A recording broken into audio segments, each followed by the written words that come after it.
Hello, I'm Raymond, and I decided to do something I'd never thought I'd do. Over the past several weeks, I've developed a new semi-open map for my third-person parkour game, Project Feline, as well as an entirely new game mode to go with it. In this devlog, we'll be exploring my development process for these new features as well as the challenges I faced along the way. So without further ado, let's get into it.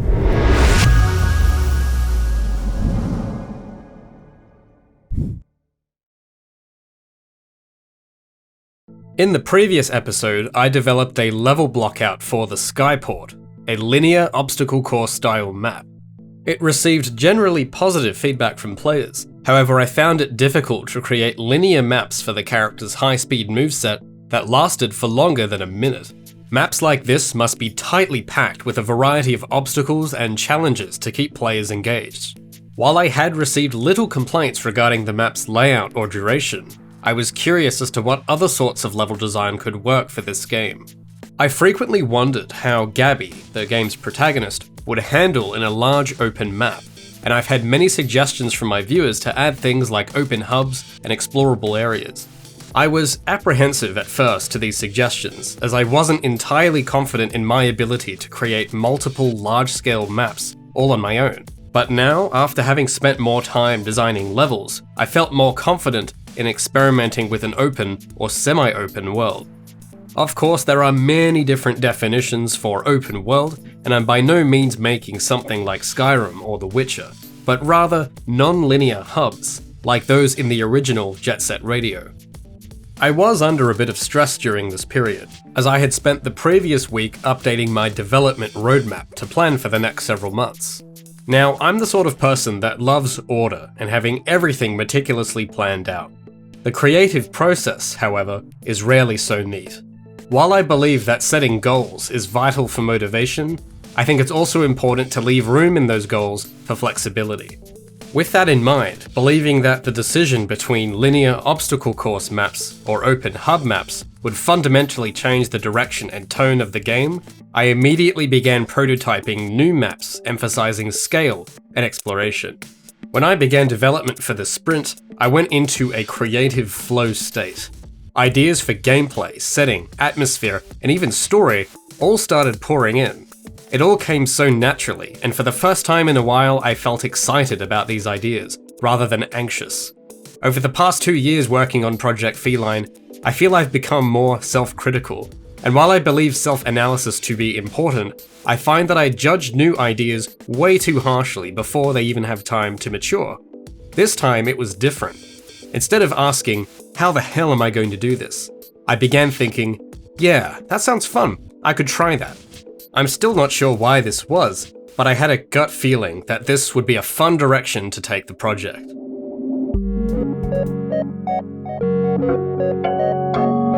When I started developing the blockout for this new map, inspiration struck.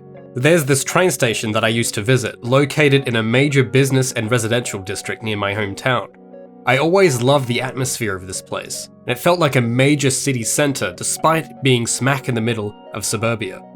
The district's design has dominant eastern and western themes that mix beautifully, and it felt like a great environment for Gabby to explore in Project Feline. Can you do a thingy on that rail? So I built up my courage and left the house. I went to take as many photos as I could to get reference for the layout, designs, and colours of the metro.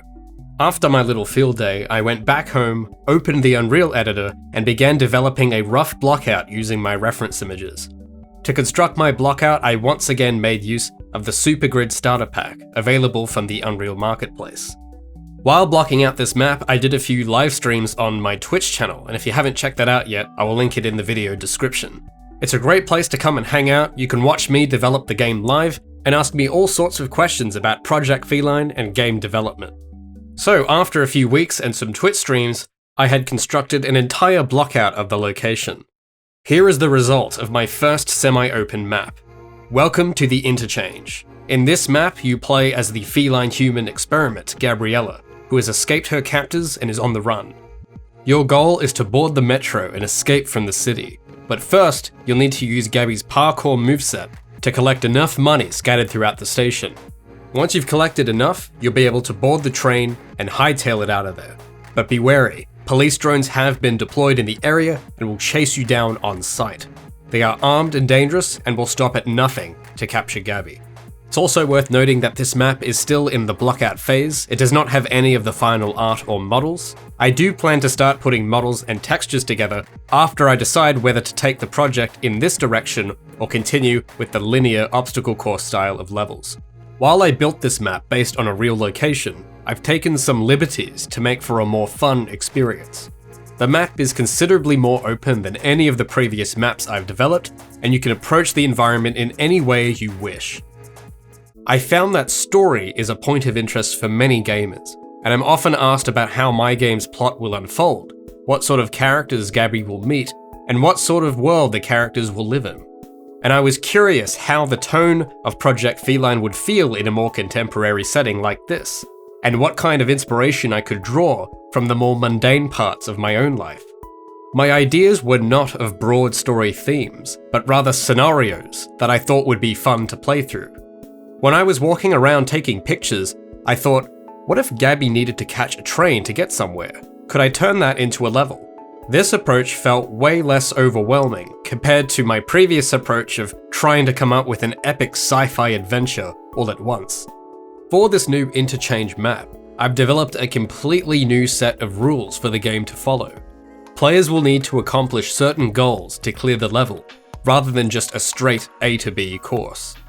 The scenario I came up with involved Gabby on the run from the authorities, trying to board a train to evade capture, but having no money to board the train, she would need to use her parkour skills to collect money scattered throughout the station to pass through the gate. And to add some tension, I placed some hostile drones around the map and added a 5-minute time limit. To bring this scenario to life, I built an entirely new game mode that I'm calling Scenario Mode, made entirely from Unreal's Blueprint visual scripting system.